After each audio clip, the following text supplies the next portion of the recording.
creeps through my window pane. Dreams of stars, now a faint refrain. Coffee brews and thoughts collide in this early morning ride. Wake up world, let's start the day. Insight flows in a bright array. Questions dance like morning dew. In this space, it's me and you. Coffee chats with Melissa. Every cup was a whisper. Conversations open door. Spilling thoughts forevermore. Ideas bubble crisp and bright. Words take flight in morning light. Consult the heart, make it sing. New perspectives on each wing.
Well, hello and good morning.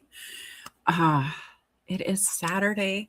It is frozen a little bit where I am. Not really, not literally frozen. We're actually wet, very wet in the Pacific Northwest. We have this storm, this atmospheric river that keeps coming to visit us. And so I just want to take a moment and, give a pause to those who are being affected by these storms here locally and really on the West Coast right now. It's just been devastating to see this locally. And so if you guys are listening in from that impacted area, just know I see you. I know how hard it is to recover from disaster. I've done it before.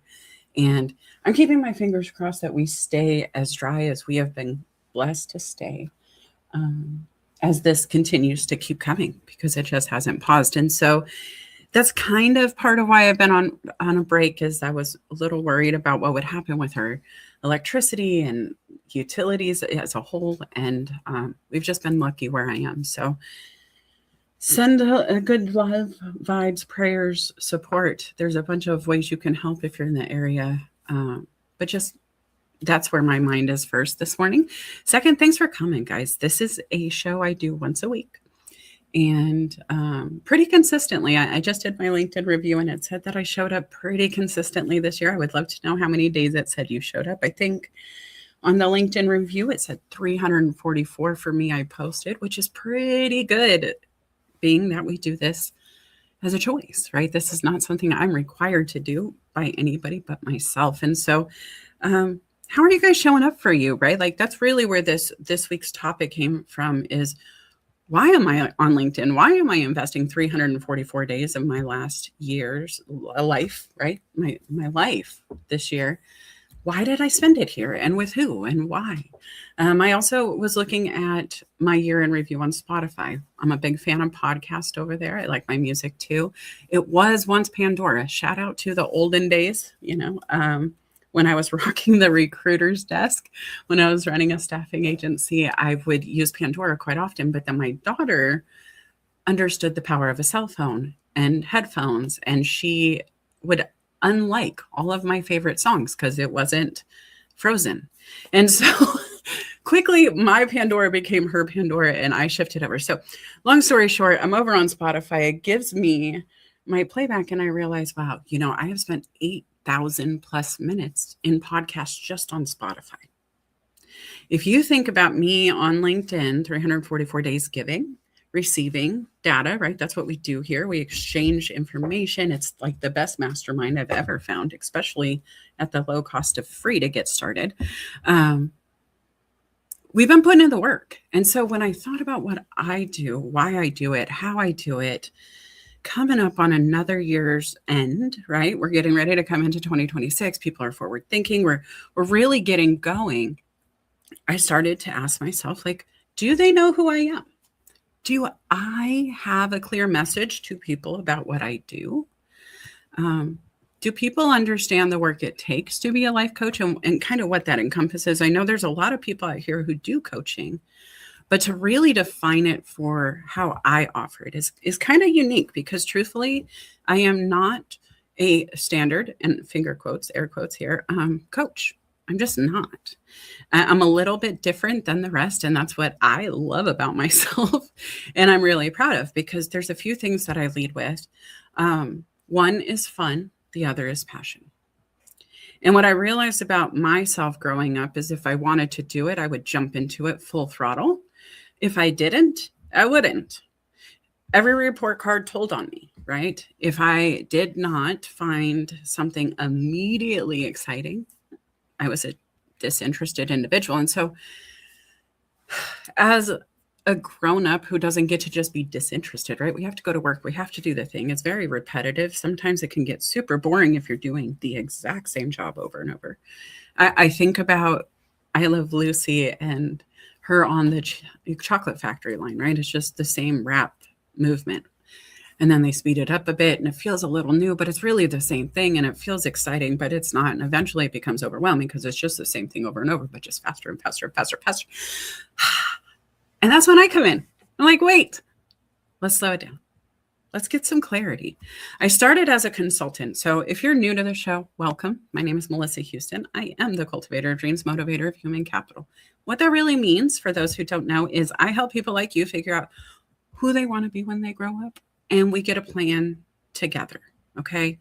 So when people ask, what does a life coach do? We plan. We plan for action. We help you assess. We help you figure some stuff out. And every coach has their own way to do this. So I'm not speaking for the masses. I'm speaking for what this life coach does. I promise you there's some overlap. Okay. That's the other thing we're going to talk about a lot is the good old Venn diagram. If you don't know what that is, you probably should Google it right now while I finish my intro, because we're going to dive into that a lot today. So Melissa Houston is here as somebody who has been a salesperson from 13, door-to-door top seller, selling newspapers in my hometown. Before it was dangerous, right? We didn't have crime back when I was a child, but I started on the ground, literally door-to-door sales. I moved that to telemarketing. Telemarketing moved into recruiting and staffing services sales. I also did some caregiving along the way. I also ran some fast food places along the way. I had 2 to 3 jobs my whole life because I am very easily bored. We talked about this. And so I can do lots of work in a day, but it can't be the same job over and over. I would die at the chocolate factory. However, if I managed every station, if I managed the managers at the factory, I would do better, right? And so my clarity helped me grow within my career. And then I didn't really have a lot behind me, guys, as far as paperwork. And what I mean by that is I am a GED and a smile. And I say that with confidence because most high school diploma holders cannot pass the GED exam. I went back to school after I dropped out to take care of my great-grandfather. He needed constant care. My grandmother was still working every day as a caregiver outside of her own home. And so I helped. When she would come home, I would leave and do other jobs. I was working at a fast food restaurant, killing it, having a great time. I'd come home, be a caregiver, but I was also folding mail and stuffing envelopes. I was always busy multitasking, overlapping. Why? Because one, when I get bored, it can get chaotic. Two, I like forward progress. I have this quote that I believed my whole childhood, from 16 on, when I was sitting on the side of the road, really contemplating whether or not I could continue to live the life that I was given. It's a little bit of a trigger warning, guys, but I was suicidal and I was on the side of the road, really just contemplating life. And what came to mind, I had a pen and paper in hand, was a quote that I have lived by since. And I'm going to throw it up. I'm sure you guys have seen this before, but victory and victim both start out the same way. It's up to you how it ends. And so when I take this mindset, my career experiences of being told no, but figuring out a yes anyway, right? You have to keep knocking for the yes. You have a quota to meet in every sales role you've ever had. You had to figure out a way through the front door, even though you're not allowed to apply directly. I could do hiring for corporations I couldn't work for because I had a GED. They required a degree, but they would trust me to fill those roles for them without asking for the same credentials. Why? Because I came in from a different direction, a new perspective, a different title. I had a different kind of clout behind me. And once I realized that empowerment was available, it was about a perspective shift. It was about empowering myself to figure out a way beyond what they've already created. Because as a coach, as a consultant, that is the whole problem, right?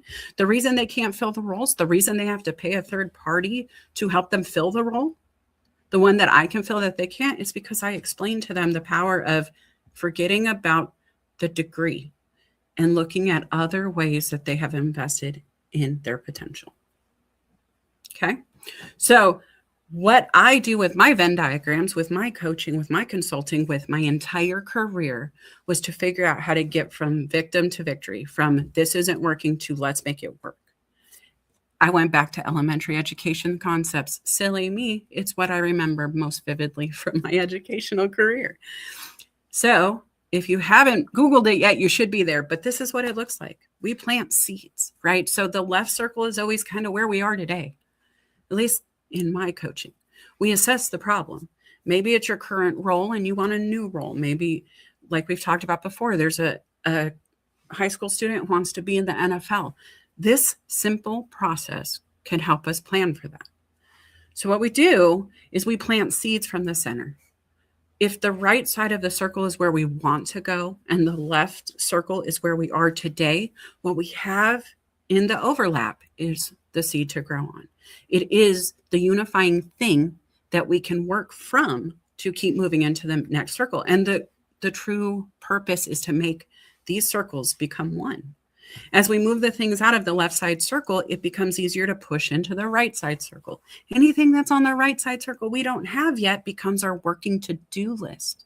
Guys, this is expensive advice I'm giving. Write it down. That's the other thing I want to talk about. Melissa, as a coach, is a big fan of writing it down and then getting to work. The reason that matters to me is because when I was raised, my mother was a waitress. And so when I was looking at life, when I was looking at what she was doing, how she was doing her job, she could take order after order, detail after detail. And as long as she jotted it down as they spoke, she could remember, she could execute that. And so for me, it's documentation, then action, right? At work, they always give you something to do. Your teacher gave you a syllabus. You know what the course is going to cover. You know why you're going in to do the thing before you start in every other professional aspect. And so what do? We grow the seeds we have into what we want to become. It could be a small idea. It could be a small conversation that's always tickled in the back of your mind. Why don't you start that dream job? Why don't you start that side hustle? Why don't you put that on Etsy to see if anybody wants to buy it, since you make a gazillion of them for fun anyway? Why don't you apply for a job above your pay grade just to see if they think you qualify, even if you don't? Because the overlap is in front of your coach. I see the potential. Some of the conversations we've had through this year were how, and I love this one, and Erin, I'm thinking of you as I say it almost, but how is a raven like a writing desk? I've talked about this before. A good coach can sit down with the Mad Hatter and sort that out. We could. They both have legs. That's the first thing I know, that Venn diagrams. A raven has legs, so does a desk. Right? I could, maybe the desk is black. Maybe they're both black. I don't know. I could sit here and get creative, but what I know is if you have the question, we can find the solution if we think together, right? There are ways small conversations can start big ideas. I can't tell you every way the raven is like a writing desk, but you know what? It might inspire you to have that conversation with yourself once I plant that seed in your brain. Once I ask you how you're like a district manager, if you're a junior high school teacher, you have to start assessing that. Well, what the hell would be the overlap, guys? If you've been in the show before, you know. But if a junior high school teacher wants to be a district manager somewhere, I can teach them how to present that. It's perspective. It's not going through the front door, it's going through the side like a recruiter would. What I would teach them is your 6 classes a day is 6 locations. Your 30 students is the 30 employees in each location. The syllabus that corporate gives you is no different than the syllabus you taught in the classroom. You can execute, and 99.99% of your students are successfully moved to the next level. That is promotion quote or criteria, right? Like if there's a quota for promotion, if they want you to invest in every new hire and get them to move to the next level, you are a corporate human's dream. HR, where are you at? What is the cost of turnover? If you can figure out how to present that success rate in a way that now HR understands how a raven is like a writing desk, you can be successful at anything. Why did they want to pay me as much as they did to help them staff? Because I had a perspective they didn't have. They couldn't fathom how it worked. But since they were already trusting me, I already successfully placed a few people in their roles. That way they gave me more and more and more. And then finally I said, listen, I don't even have the degree you're looking for. I couldn't work here. And I had to lock eyes with the person who I have successfully served for 6 months in spite of their hurdles. And then I said, that's the problem. If you're excluding even me from your roles, how are you ever going to grow in a small town? And you know what? Boom, game changer. I also said, how long are they banned? It's a small town. Are they banned for life? Do they get to come back after 5 years of not reapplying if they've been fired? When does a lesson get learned? Or are you always looking for new life? These are questions we have to ask to businesses, right? Piece by piece, small seeds at a time. I had to put in the work in the beginning to grow the reputation to become the sunflower that they listen to. Are you with me? Am I talking too fast? I'm going to slow down a bit. Okay. So where I'm at right now is life coaching. What it is, it's everything, because that's life. Why I became a coach versus a consultant, or why I claim both titles, because they say niche down. They say don't do this, right? I'm doing everything they, finger quotes, say. I'm doing it wrong. But why? I can tell you. The people who I coach already have the talent. They already have the know-how. They have the ability to do this. But something made them forget, get distracted, put that away. They forget they could do this without me. They forgot they don't need anybody but them. And a true coach, somebody really trying to get you to understand your value, will tell you, I am not your forever partner. I do not want to coach you on the same thing over and over. And if you've worked with me, you know we don't focus on one thing. Yes, we'll worry about your job search. We're also cleaning your house. Yes, we'll worry about growing your brand. But if your brand's looking sloppy because of stuff at home, I'm talking to you about the stuff at home. If I see you're pushing and you're missing things and you're all about making sure you dot every I and cross every T, and all of a sudden the coach sees you slipping, I'm going to say, hey, take a day off. Take rest. Right? I wish I could do one job, right? Okay, now I'm going to engage the audience here, guys. Have you ever been hired for one job and only did that one thing? We talked about Lucille Ball, right? She does the candy wrapper on the line. Did she ever have to fill the machine again? Did she ever have to get up and move the boxes and move them over to the pallet? Did she ever have to do anything else, or was it the one job? Because I can tell you, as a recruiter, I did everything. I was a math teacher as a recruiter. Never was in the job description at all. But something else I can tell you about small town Nebraska, where I was doing my recruiting and staffing work, is to work in the manufacturing plants, you have to be able to read a ruler. They do a lot of measuring when they do manufacturing. Right? So when people wanted to work for me, they had to pass a measuring test. Some people had the gift of having prefabbed pieces. All they had to do was weld together. They didn't have to use a ruler. So when they came to me, they're the best welder I've ever met in my life. But because they don't know how to read a ruler, they're out instantly. And I get it. I've hired. I have criteria. I get paid really good money. Felipe, I'm not going to forget you, brother. They paid really good money to me to filter out this stuff so they didn't have to be the person I was being in that moment, which I get. But at the same time, I'm a helper. So what did I do? How are you at reading a ruler? And I would hand them a ruler before the test.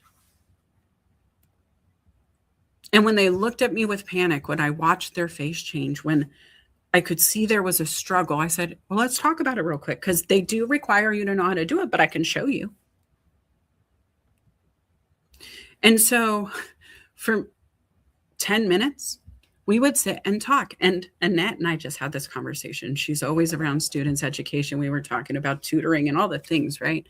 I love math equating to pizza or money. If you don't understand fractions or decimal points, then the first thing I want to talk about is pizza or money. And why? Because most people understand it. Most people have split a pizza at home sometime in their life, or with friends, or somewhere, right? My $5, your $5, a $10 pizza, that means we cut it in half. That means if there's 8 slices, you get 4. We're doing fractions. We're doing percentages. And so if you can get the perspective to shift, I'm not doing math, I'm doing money and pizza. And who doesn't love money and pizza? All of a sudden, now you're invested, right? It's an easier conversation to have. That's what I would do. I do it with career. If you've ever lived in your career to the point where you're like, okay, it's sufficient. Okay, I've outgrown it. Okay, they laid me off. I don't have a choice. Okay, AI ate my job. Whatever it is. A lot of the time I talk with teachers who want to leave the classroom. If you've been paying attention to education, you can understand why. I understand the fun and passion behind teaching. The student who was in the classroom, I wanted to be a teacher forever, guys, and it's kind of ironic because that's what a coach and a consultant is doing without a degree. And so I am teaching what I learned on the grow. I had to get in there and take it up, right on the chin, guys. Learn the hard way.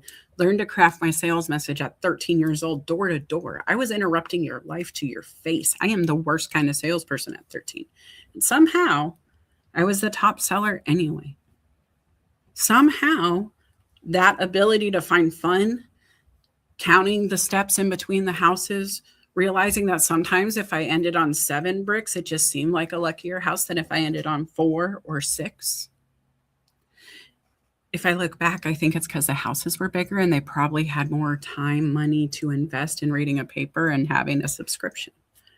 The shorter the steps, the less I had, right? But those are the things I learned on the Grow, others didn't. Direction and alignment with values. What aligns now? Are you the teacher you thought you would be, or is it a little bit more aggressive in the classroom than you remember it being when you were a student? Because I remember warm and fuzzies. I remember classrooms full of toys and color and fun. I remember playing in the kitchen that was in the corner of the room for those kids who finished their work early and couldn't sit still. I remember these things. And so if that no longer aligns with your life, if you're no longer a background screener like I was for a decade, then what do? Maybe you love what you do, but you don't have the passion anymore. You don't want to leave it. You just want to reignite the flame. I promise you it's another circle overlapping with your career. There's something else in your way that's holding you back from going to the next phase. We can figure that out together, have some confidence in that, and then take the next steps. I got to tell you, Felipe, this is probably the nicest thing I've read all day. He gave me a quick call before the show. I won't say why, but it was just something that I appreciate being part of his life. I'm glad he takes advice when I give it. I'm glad to have the fun and passion of the show we do together too. You guys, it doesn't have to be a me. It doesn't. Exactly, Sean. It could be a Sean or a Felipe, right? But guys, a lot of us are showing up for free. Have all of us show up to all the shows. Jay, you're all over the place. You're always getting the work in. Where is Merrill Cass? He's always getting the work in too, right? Aaron Gibson, he lives and breathes these events. We have to decide what we're investing in and how and why. And you can pick the one you align with most. Also, it's okay to have more than one coach. I would not have more than one coach for more than one thing. Do not hire two cooks to make the same soup. That's ridiculous. Put one on the bread and one on the soup and one on the appetizer and one on the salad. Have them working different aspects of your life. But I will say, as a life coach, I love understanding what you're trying to accomplish with your other coach, because I can reinforce it in your marketing if that's what we're working on. I can reinforce it in your reminders and accountability if that's what I'm offering. I can reinforce the confidence. I can show up and support you. I can say nice things in the comments that I believe, because I don't fake it. If I don't believe in it, I won't work with you. I'll be honest. I'll just refer you out. I'll tell you, I'm sorry, we don't know why, and I can't do this anymore. We're done, whatever it is, because I want you to trust me and I want you to have confidence in me. And if I don't have confidence in my client, I can't do it either, right? And so trusting yourself and your voice, telling your coaches, I have other coaches, is a confident thing to do. You're allowed to work on your mind, your body, your menu, your house. You can revamp the guest room while you're working out at the gym, while you're doing podcast mindset, while you're reading the book about life, while you're talking to your therapist, while you're at the doctor's office. You could do all of it. You're allowed, right? Have the confidence to get it all done, but be open about it, because if you are not allowing your coaching to overlap, for the leadership to work together to reinforce it, you could be holding yourself back. And I'm not saying you have to have different coaches, but it really is smart to have a marketing person be a marketing person. And then if you just need like startup service, I always say I'm the first 3 to 5 bullet points in your journey. I will help you get your page ready. I'll help you get your SEO ready. I'll help you get your ideas, your brand, your logos, your concepts. I will get your passions ready to present to the website designer. I don't do websites. I have somebody for that. I will get the passion ready for your marketing team who will post on your behalf. I'm not posting on your behalf. I will revamp your post if you need it. I will be a second set of eyes to make sure you're crossing the T's and dotting the I. I will be what you need in that moment. But I will not be there forever to do it. We're going to get you used to Grammarly. We're going to get you used to double checking and looking for the same mistakes. If you're always missing the I, go back and check your eyes before you send it to me. Don't waste my time. I'm going to coach you to be better on your own, right? I am losing myself a little bit in the comments, guys. So if I'm like overlapping these a little bit, I'm so sorry, but I just don't want to miss your comments, and I appreciate you all. I will open up the stage in a little bit. I do want to hear from you guys. I would love to have this conversation, so you can message me on LinkedIn. I'm not there yet. I'm totally ignoring my messages until I'm done with my display here, but I will get to you guys soon. If you want to join, just message me on LinkedIn, please. Okay. So the other thing about being a good leader, not only in your life and helping the leaders around you, It is to set boundaries and communicate and to influence how the outcomes work. You cannot rely solely on your coach to make it happen. You can't. You can't rely on your marketing team or your website designer, because if you're not articulating exactly what you need in a way that they understand it, you're not leading yet. And that's okay, because we all have to learn how to communicate. Every time you walk into a new conversation, new room, new person, new anything, new overlap, you have to understand what matches, what don't, where do we meet in the middle? How do we get them to overlap more with us? How do we get to a point where we can move forward together? Sometimes you have a lot of time to do this, sometimes you don't. What you understand is sometimes when you see chaos in the moment, you see some move into help assess the EMTs. A lot of those first responders don't need to see the badges, because they can tell just by the way the person's assessing the patient in front of them. Okay, that's leadership. They're already over there leading the way. They can tell by watching. It's why I know who to refer you to. My network is vast. I know a lot of really cool people. I cannot be a leader alone. As a matter of fact, one of the things I tell my coaching clients is to watch their social selling index. Why?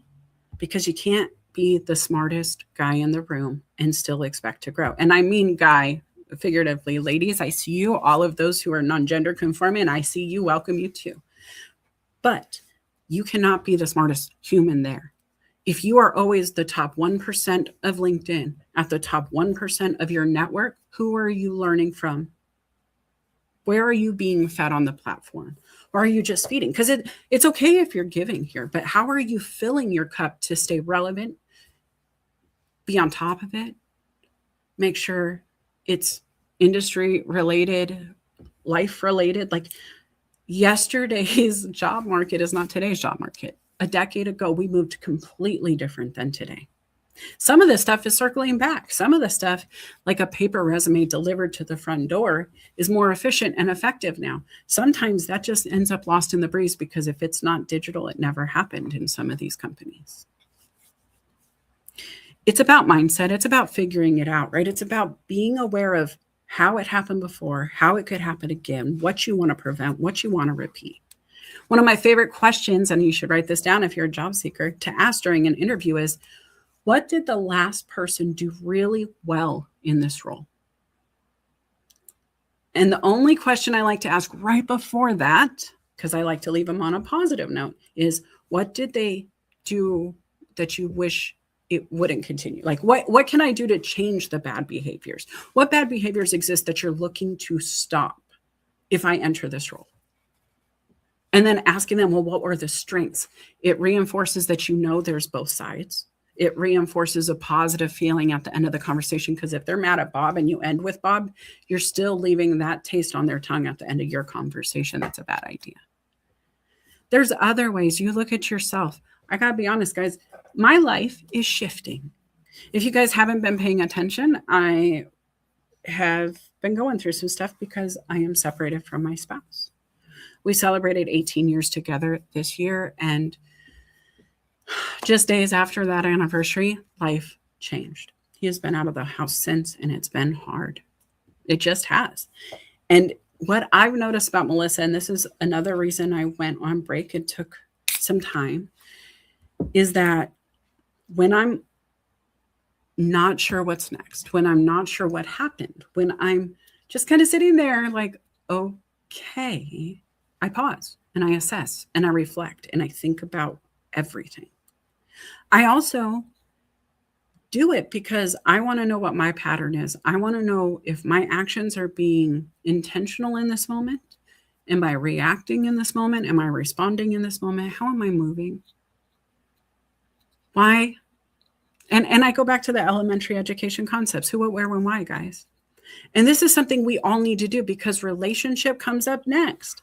But truth is, our mindset is either we're going to do the work to assess the problems, create solutions, apply solutions, reassess, building that resilience, building on emotional agility and emotional intelligence, looking at the opportunity to grow. I can look at a Venn diagram and say, oh my gosh, there's like so little here overlapping. Oh my gosh, it's just a sliver. Like I'm the only thing that's the same of this life and the next life that I'm trying to build. I'm the only thing. And sometimes that's all you need, guys. Sometimes the only thing in the middle is the hope of something next. I hope there's going to be something to write down here soon. I hope I'm going to have a plan soon. But what I know about myself is at least this first circle. So I start with the good, the bad, and the ugly in my first circle every time. Tell me about your life. And I don't ask you guys to share these things, but I really get people into everything that's going on, because when you finally slow down, sit down, write it down, and look at it, a couple things happen, and we've talked about it before. One, it's like a grocery list. If you say milk, eggs, bread, sugar in your brain enough, you sound like a crazy person, right? It's just, no offense to those who might struggle with OCD or repetition, but it really is something that doesn't feel natural. You don't know why you do it, and you're doing it because you don't want to forget. But when you write it down, your brain goes, you don't have to remember. And if you forget the list, can you even remember 2 of the things that you wrote down on the list? Probably not. I didn't. I don't know about you. You can let me know. It also works for all the things that are happening. You also don't have to worry about all the bills that are coming if you get your tracker together, right? You don't have to worry about calling people back from memory alone if you write down call back Bob when you miss the call. So just slowing down to assess, slowing down to get the circles out, slowing down to do it your way. You don't have to do it my way, but it really helps.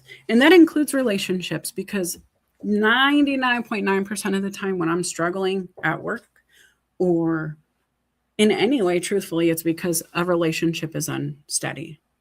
I am very much an emotionally connected creature. I don't like to be at odds with people. I don't like negative energy. I don't like to have problems, because I like to poke my brother. I like to play.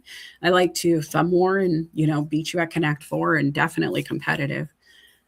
But true, genuine chaos and animosity is not where I want to be. It actually really just shuts me down in a way that I can't move forward. So when I have relationship troubles, I put my boundaries up so I don't spill my mess on other people. I call it ketchup, right? Like I always think about a white party and then a ketchup bottle that's just leaking everywhere, syrup, whatever the solution is, right? That thing.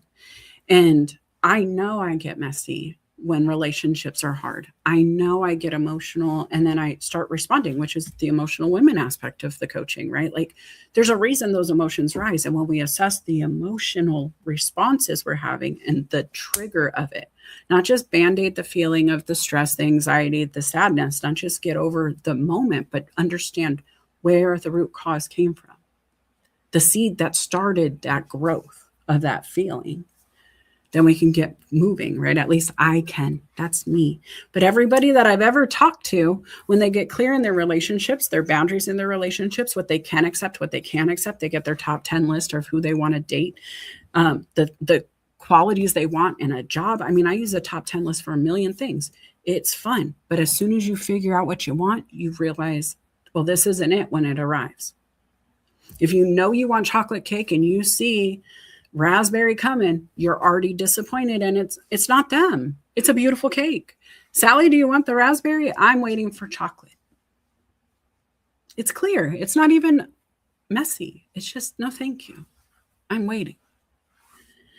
The same thing can happen when you know there's an apology due. There's boundaries being disrupted. I don't know how many times as a grown-up, as a child, my mom loved tapping on my boundary. And I know I'm not alone. I know I'm the mom who does it to her kids sometimes now. Not intentionally, right? But when those relationships get faulty, it does. It distracts. It can take away from what we're thinking about at work. If you're worried about the argument you had with your spouse in the morning, you're not focused at work. Not many of us can. Some can. Right? And some do, but it's going to be temporary if you never resolve it. Eventually, that small bleed, that small cut can fester, get bad. It really starts creating ripples beyond yourself. And then the other side of relationships is looking at who you overlap with most. Who's moving in with you? Who's overlapping with your passions, your dreams, your fun, your play? It gets into my brother, Felipe. It gets into Aaron, who did my fantastic opening. I know I shouldn't say that because it's my song and it sounds big headed. I didn't do it. I made a suggestion or two and he created magic. And I love the song. But when I Venn diagram with my friends, I can tell you where we overlap. I can tell you where we don't. And it's okay that we don't 100% overlap. We shouldn't. We're not the same humans. But once you're confident in what you're great at and what you're not, when I know, hey, Felipe is really good at putting up the visuals for the show. Me, I'm good at my show, but I don't really do any of that work for our show. I want to, but he's better at it. I'm going to let him.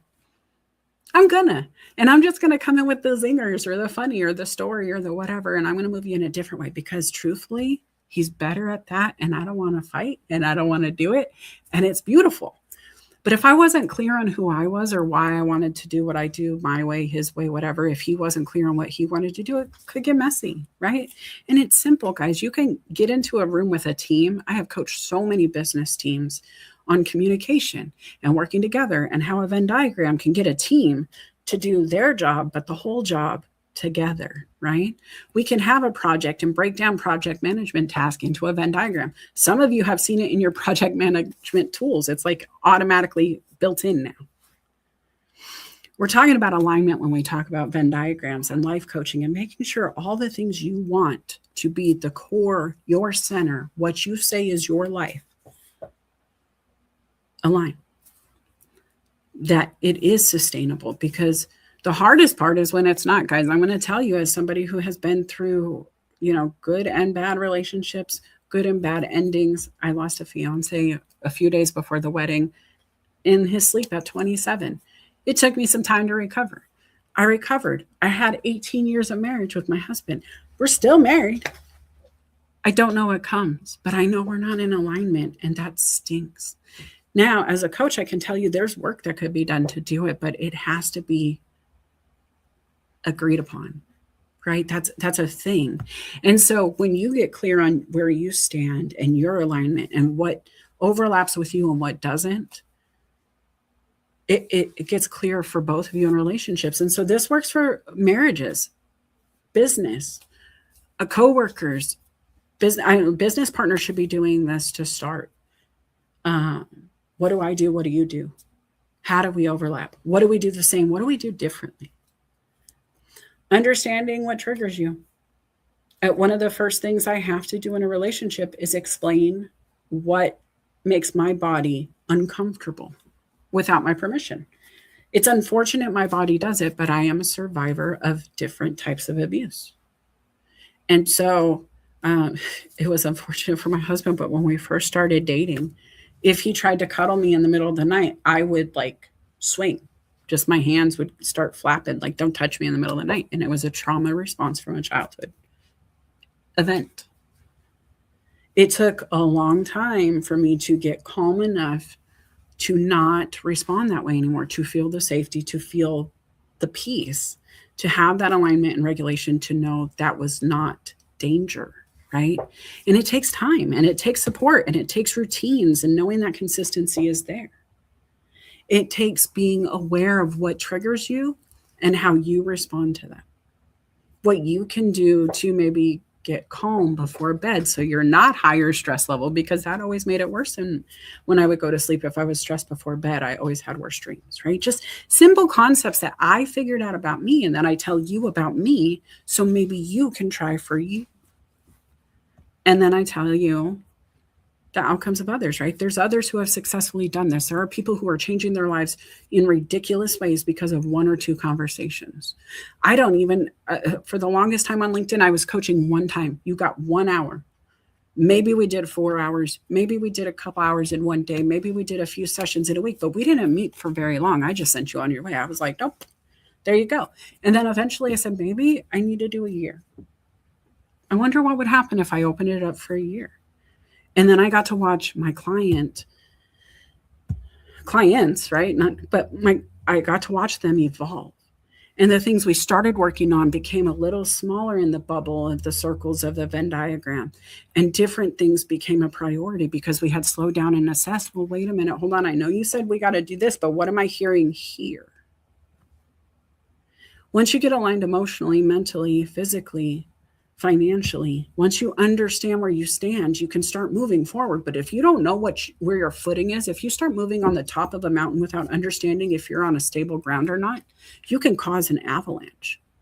If you don't know who's below you and you start climbing and it's gravel and it's rocky and you're dropping rocks, you're going to hurt the person below you who might be tethered to you, who will take direct hits from that gravel.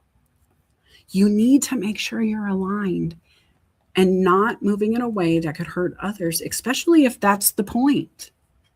So life coaching is not just about you, it's about the people around you. How do you show up for them too? And it's hard because I have to have this conversation. I have to have it with myself every day because if I teach it, I better live it. I am very much a fan of, as Aaron would say, eating my own dog food or taking my own medicine. I would never ask my children to do something I wouldn't do. I always said, just beat me a little bit. I'm not asking them to go get college degrees. I just said, graduate. I got a GED. I didn't actually graduate. Can you just graduate? When I go back to school and I get my degree, because I want to do it for me, that's something that's in my Venn diagram for life, then the bar's raised and then they got to beat me a little bit. That's all I'm asking. And if they don't, that's okay. Because if their Venn diagram of life tells them they just need to be a clown and charge $150 an hour to blow bubbles at a party, I'm going to go buy them the coolest shoes I can find. I'm going to get them a subscription to a bubble company or balloon company that sends them different shapes every month. Shape of the month club or something. I don't know. I'm going to support them fully if they can tell me that's what they want instead. All I want to do is ask them to go a little bit farther than I did because I know there were times that I gave up on myself and I could have went further.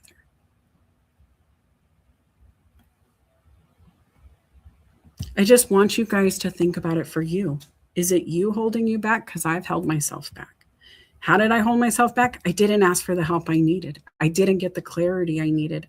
I would let especially early sales, I didn't tell my boss I wasn't closing the sales. I'm like, oh, it's fine. I was so scared of the accountability. How are sales? Well, they're good.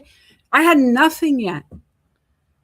And then finally a boss came over and said, when you don't have any, can you not say good anymore? Just tell me not there yet. I was like, okay. And it was the first time anybody gave me permission to say not there yet without being in trouble. And it was a mindset shift. Guys, sometimes a good coach is just giving you the permission you were never given. Or a lot of the times we're told we need permission through our early education. And you can go back on the history of the U.S. Education Department, why it started. They really had created the U.S. Department of Education, or like the thought of education to get you to read at an 8th grade level so you could work in the manufacturing plants. After that, they didn't really mind. And so the stuff that used to be fun and great and enjoyable for us, it came later, like they evolved, but that wasn't the intention. What I also realized is a lot of my teachers just wanted obedience and compliance, not necessarily the knowledge absorption. As long as I did enough to get out of the class, they didn't care if I really understood the assignment. There are teachers, coaches, partners, friends, humans around you that will allow you that same disservice. You need to surround yourself with people who will push you to be better every day. I love that part of Felipe and I. You guys might have come to the show. I know we have had people thinking we were just burning down LinkedIn because of the fire that was on the show. And I got to tell you, the fire on the show is what inspires one half to go, Felipe's always right, and the other half to go, Melissa's always right. But what we're getting is 100% overlap for the audience. We're getting somebody to be heard from their perspective in a way that I felt was necessary in the moment and the way Felipe felt it was necessary in the moment. This is that alignment. It doesn't have to be 100% overlap. We're not the same circle. As a matter of fact, if he gets in my circle, I'm probably going to throw an elbow at him. But being able to go, yes, this is where we stand together. This is where 100% we always agree. This is non-negotiable. This is Felipe and Melissa. This is who Careers, Chaos, and Coaching is and for who and why. That's when you can't shatter it, guys. That's the kind of alignment that works, right? We're going to figure it out for you because his perspective matters to me. Your perspective matters to me, and vice versa for Felipe with my perspective and your guys' perspective. And to answer your question, you can get a copy of this on YouTube. It is streaming there. LinkedIn also stores them under my events tab on my profile. Guys, if you are new to the show, welcome. I'm seeing some new friends. Really grateful for you to be here. I want to go just to a couple more slides here, maybe just visit the concept again. Life coaching, right? What I love about my life coaching is I'm a little bit of Lisa Frank. I love the colors. I'll be honest. I'm an 80s kid. If you don't like it, I'm sorry, not sorry. Not your girl if you like black and white. I do have a good solid black background. I like that stark contrast. But the truth is I like to live in fun and passion. And the reason fun and passion is my coaching premise, using colors and fun and Venn diagrams and elementary education concepts, is because if you run your budget right now, I don't care where you are, I don't care who you are, I don't care if we've ever met before. If you take out everything that's legally required to be obtained as an adult to survive, your car insurance, the gas, the food, the whatever, the utilities, right? Like just run all the stuff you have to pay, because if not, you're in trouble somewhere, right? The government doesn't let you live in a house without utilities. They really dislike that. When you think through all of that stuff, take it off. When it's just your money, nothing is required of it. What are you spending it on? And I can tell you right now, it's one of two things. And it always comes down to fun or passion. And the reason that is because you're either looking for entertainment, you take your family to the movies, you guys go to play putt-putt golf, you go on a trip, or you're passionate about changing something. You hire the guy to come fix the roof. You hire the trainer to come work you out. You hire the personal chef to cover your menu because you can't trust yourself not to get the extra cheese sauce. So you just have to have a chef make your meals. I look at Jelly Roll and I think about the progress this man has made. I went to the concert this summer and I just look at his transformation, and it was a choice he made, guys. It was his passion to be different. When you can get all of these things into an aligned state, when it's career, your confidence, your mindset, your leadership, your alignment, where you can go confidently from work to home and know you're doing your best in both. You're bringing your A game, that if something comes up, your team in all locations is going to handle it. Whether you're your team, whether your team's not built yet, it doesn't matter. You're ready to show up for it. And the only things you show up for are fun and passion. So what are they? How do you align your career and your relationships and your mind and your life to do all the things you want it to do? If you don't know, you get a coach, you get some help, you sit down and start journaling. There's tons of self-help books out there that were created long before I was even. There's ways you can do it, but you have to pick your path and determine now is the time. And that's a choice only we can make. The best advice a coach can ever give you is to tell you you're the only person who can make this happen. It's not me, it's you every time. Because if you're not ready, we're not ready. If you're not 100% going to push through it, then we're never going to get there, because life happens. I think about the Pursuit of Happiness movie. Did you guys ever see it? Drop a comment if you did. I'm going to start sharing this link to join the stage here. So give me a second. I want to send them out. Make sure you're messaging on LinkedIn if you'd like to join or ask questions or any of that, right? And going back to the movie, though, Pursuit of Happiness, if you've seen it, what I love about this concept is this guy went from homeless to at the top of his game. And while it's probably dramatized for television and movies or whatever a little bit, I know Eric Thomas, the motivational preacher, did the same kind of concept. Growth. He grew from being on the streets to now a PhD motivational speaker who's just killing the game. He's my motivation in the morning when I need a pick-me-up.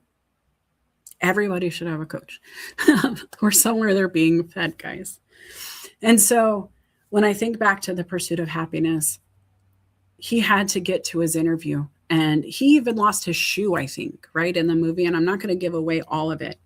But he showed up in spite of, he showed up broken. He showed up sloppy. He showed up with nothing more than passion. And you know what? As somebody who's recruited for a living, somebody who's hired, somebody who's coached, mindset, leadership, evolution of passing the torch from the people who started the business to the people who are going to take it over when the new ones come up and the others retire, and trying to figure out how they go from like fax machine to technology now, right? From fax to AI, and they're all still working in the same building. How do you get them to unify? Well, good dang Venn diagram. That is how I did it. But they had to be willing to meet in the middle. If they weren't passionate about doing the homework that I asked of when the business paid me to be there, that was a sign for their leadership. They're not invested. So either the leaders need to go get them motivated and impassioned and have them have fun with it, or we need to not overlap. And it's really hard when people hear, hey, maybe we just don't have the alignment. Maybe you just don't have it. But having been a leader of a retail store for the past few years now, walking in, there was passion for the product, but not passion for serving the community, because the passions weren't the same for the team that I met versus how I came in with my mindset, right? My passion is not for riding. I don't ride a motorcycle. But my passion is to keep people safe. My passion is to maintain compliance. DOT, Department of Transportation, they have laws on how you operate a motorcycle. And the laws are there to protect the humans. There are different state laws that protect the rider. Knowing the differences, coaching, teaching, telling a rider why they need to protect themselves and how, even down to some of the fun little like nuanced, sparkly, magical concepts. It all adds up to the passion of serving the community. I get to feed them. I get to host these events. I get to kick my customers because they didn't buy an airbag, and they end up buying me like birthday cake because I kicked them because they weren't safe yet. And it's a joke because they have these great boots and they didn't feel it. They're protected. But it's being invested with the passion that I have. For others who are new to the show too, I've lost a few riders in the past year. There have been 3 separate instances where people have lost their life that were pretty close to me, younger kids who were in my store a lot. And it wasn't lack of gear. But the investment is there because I'm passionate to prevent it, right? And that's a different kind of feeling, guys. You can't teach that. And when people have it, you see the differences. And so why I bring that up is not to make the mood less fun, but the truth is it all fell under my umbrella this year. Relationship problems, death, right? Losses. I'm still coaching. I'm still confident. I'm still on LinkedIn 344 days. I'm still doing 8,000 minutes of podcast plus on just Spotify. I was looking for leadership when I needed leadership to lead me. And I was leading those who needed my leadership in the way that I could show them I had already successfully completed it. I didn't need to be all things to all people. And so don't expect that from a life coach. They're not perfect, but they will make sure that you're talking about the right things. You're poked at the right things. You're asked the right questions just to know there's work there. Doesn't mean you have to do it today. We also have 3 different to-do lists around Melissa's parts. We have today's to-do list, this week's to-do list, and after. Today's to-do list is 24 hours. You have 24 hours to get it done. What can you accomplish? I always suggest no more than 3 to 5, because if you do more than that, it can get pretty sticky. Each to-do list bullet point can create additional bullet points. And so you want to make sure you don't overwhelm yourself. But if you stick to 3 to 5 things a day, pretty easy to do, then you give yourself the grace of next week. So 7 days. This weekend, I'll clean the garage. This weekend, I need to go grocery shopping. This weekend, I'm going to file my taxes, whatever it is, right? And then after, anything after 7 days is that list. The grace of this is if you finish today's list, maybe you need to brush your teeth, wash your hair, and take a shower. Maybe that's it. right? Simple stuff. If you get that done, great. Go to this week's list. What else do you have to do? Do you want to go grocery shopping now? You're all clean. Let's go. What else do you have? Oh, the laundry, start it before you go. When you get back, it'll be ready to go in the dryer. By the time you get the groceries put away, maybe you will be ready to fold. It's alignment. When you know what you need to do, you can plan effectively. When you can see further into the future, you can strategize more efficiently. But if you don't write it down, we're not going anywhere.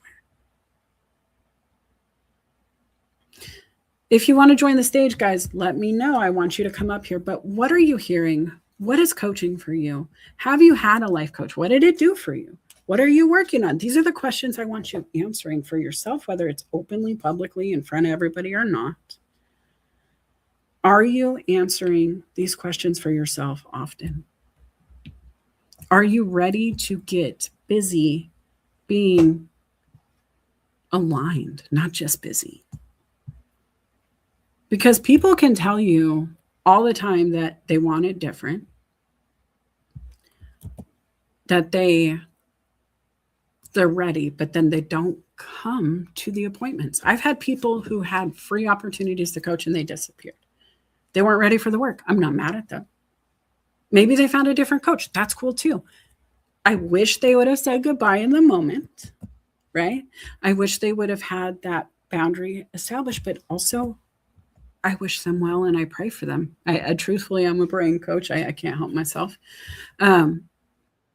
But they have to be ready and I can't force it. And it's so hard, especially when you want to align with people, when you want to help, when you know you have the tools, when you know there's opportunity and possibility, but they're just not willing to put in their part. They're not ready.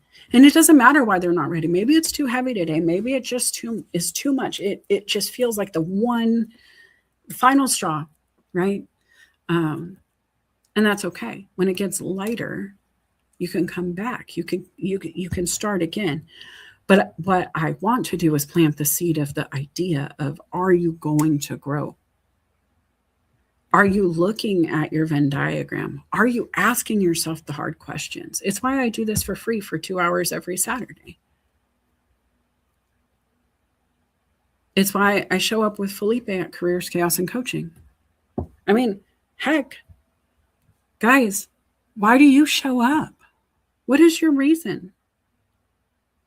I will say, if you guys are joining the stage, because I'm sending out these invites, anybody who wants them, just DM me, because I won't know if you don't. I'm not watching the comments as effectively as I wish I was. What is it like for you to think about coaching? Because the other part, and this is the hardest part, is letting people in. Because I'm not a coach for everybody, because I see beyond the conversation. This sounds crazy a little bit to me, I know. But there are times where I'm listening and what is being said is heard and understood. But I also hear the screams in what's not being said, the back of the eyebrows. I can hear your brain going, he's not telling you what we need to tell you. And that's a gift, right? My best teachers called me on my BS. My best friends call me on my BS. We push each other, even when we're like, well, this is what I'm hearing, or this is what you said, but this is not what I feel, and this is what I'm thinking, and this is my perspective. And you know what? That's okay. Because we've talked about being at a restaurant in the show, and my mind goes there often with my mom being a waitress. And I think about having a dirty glass. Like, what if we went to go meet at a cafe for the coffee this morning? And as we're sitting down, you have this beautiful cappuccino in front of you, all the bells, all the whistles, all the sprinkles, coated in cocoa and whipped cream and all the fun stuff.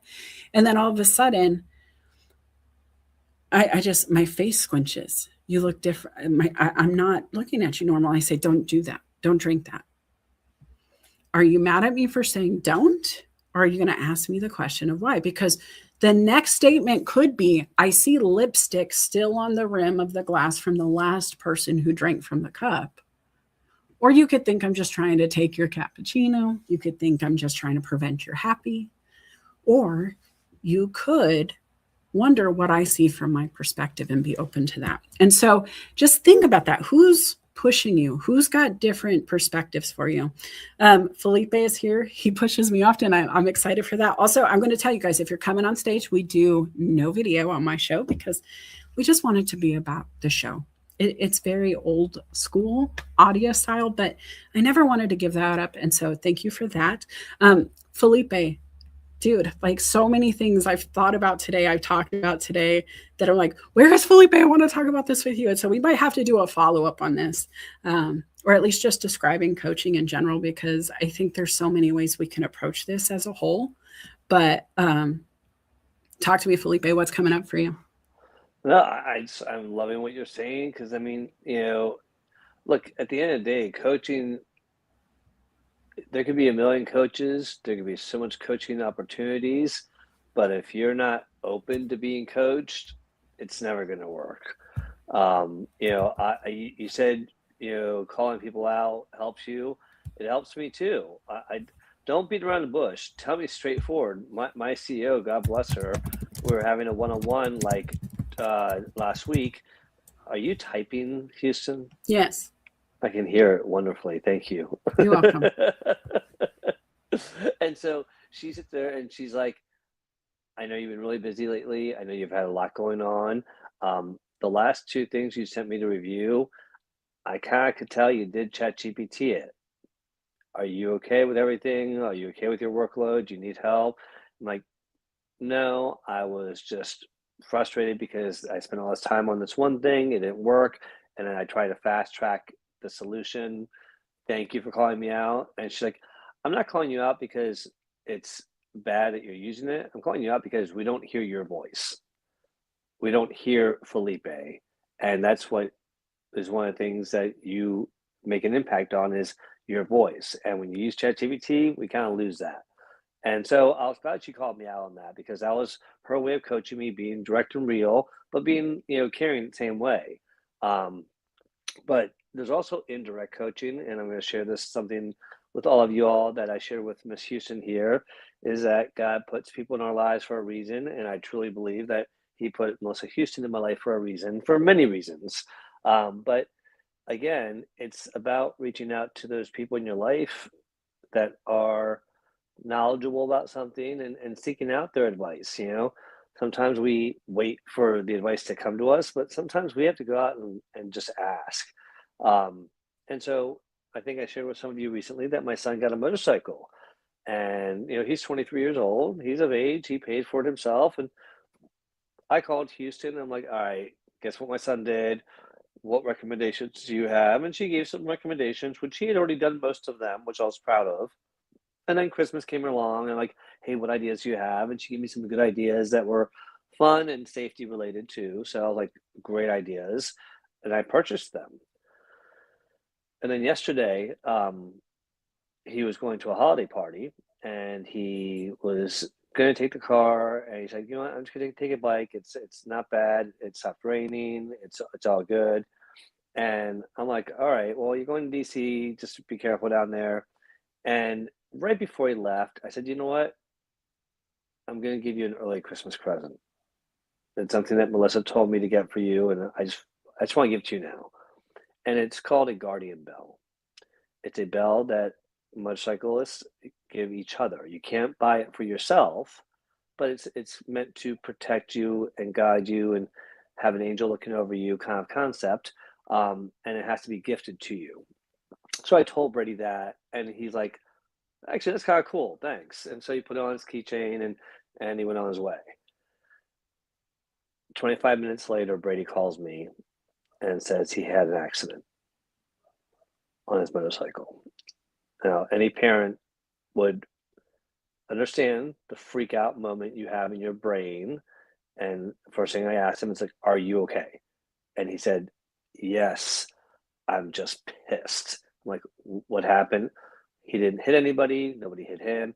He was making a sharp turn. He realized he might have been going a little bit faster, but he saw a pothole or like part of the road was messed up and also wet. And it just took the bike out from underneath him and the bike flew off and it got damaged.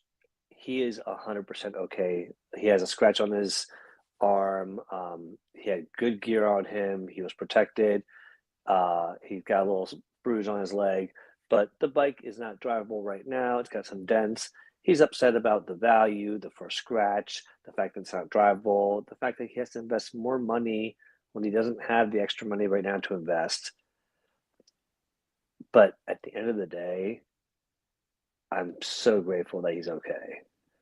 And things happen for reasons. And, whatever your belief system is, your faith system is, I'm just grateful that Melissa suggested that gift and that I gave it to him before I got on that bike, because for me, I just don't believe in coincidences, and I believe that somebody was looking out for him when that happened. So Melissa, thank you for being you, and thank God for giving me the wisdom to listen to you. Listen, I am so grateful he's okay. It's so easy to replace a bike eventually. And like I told Felipe when he called before the show, I tell new bike riders to go out to a field, push their bike over and just get it out of the way. Somebody's going to crash eventually or drop it, or it falls off the kickstand. I mean, there's so many ways it can just be a bad day with a bike. But the other thing, and whether you guys believe in the juju of a guardian bell or not, for me, it's the power of the reminder. I care enough about you for you to ride safely. And if nothing else, he might have been going slower than he had been going on the way over beforehand, right? I'm not going to judge how anybody rides, but I know my motorcycle riders in my store, they tend to like to think about going faster than the rules allow, and I yell at them for that. But the truth is, when I ask them to ride safely, even if it's just my voice, even if they look at the speedometer and then go, oh crap, Melissa's probably going to be mad at me, which they have come back and said, I think of you every time I'm thinking about being bad. And I'm like, oh, she'll be so That's mad. good. No, But that's good. exactly it, right? Just the reminders, guys. It's the alignment of I love you. This is what you mean to me. This is how it matters. It comes back to it. I gotta tell you a funny story though, real quick though, because of the bell. Then we have Bill too, so I want to add him soon too. Okay. That last story is that the bell. As I'm giving him the bell, I read to him what it says, and it says, "Fly faster than your angel can fly." And I'm sitting there, I'm thinking about it. Oh, don't say anything yet. Don't say anything. And I'm sitting there like, "Fly faster than your angel can fly." I'm like, hold on a second. Wait, I forgot a word. Never fly faster than your angel can fly. I was like, I know that, Bell. That is not what it is. I was like, I'm sorry. I was like, or please hear what I'm saying, Brady. Never fly faster than you. And so I was like, yeah. But I'm just grateful he's okay, and just God, an angel looking out for him. So, but yeah. All right, I'm done sharing. Just want to thank you, Houston, for just being you and being a great coach, directly and indirectly. Well, thank you for letting me in, and thank you for being the partner in crime on Careers, Chaos, and Coaching, because it is fun. And, guys, the overlap is the place you can play. It's the playground of the school. It's where we all just kind of put down the differences and get on the swing sets because we love it. It's where audio events started for us. Felipe and I started to chat in one of my Saturday rooms about something, and I always was asking questions like your favorite cereal or superhero character or something, even back when. And he came in and just started talking, and then we'd argue, and then it's all our friend Kenny's fault.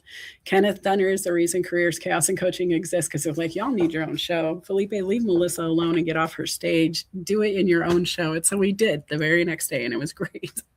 But guys, if you're not following my friends, please go find them. Jay, I don't know where you went. Come back. I definitely want you on the stage. Bill was next. Bill, welcome.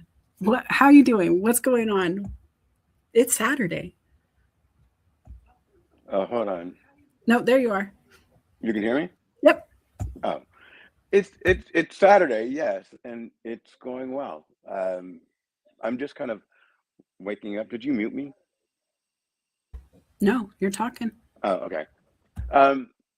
So I just wanted to thank you for everything that you do, and to kind of share how you've helped me over the past few weeks. And it's amazing to think that it hasn't really been a full 30 days yet, but the impact to my life has been substantial.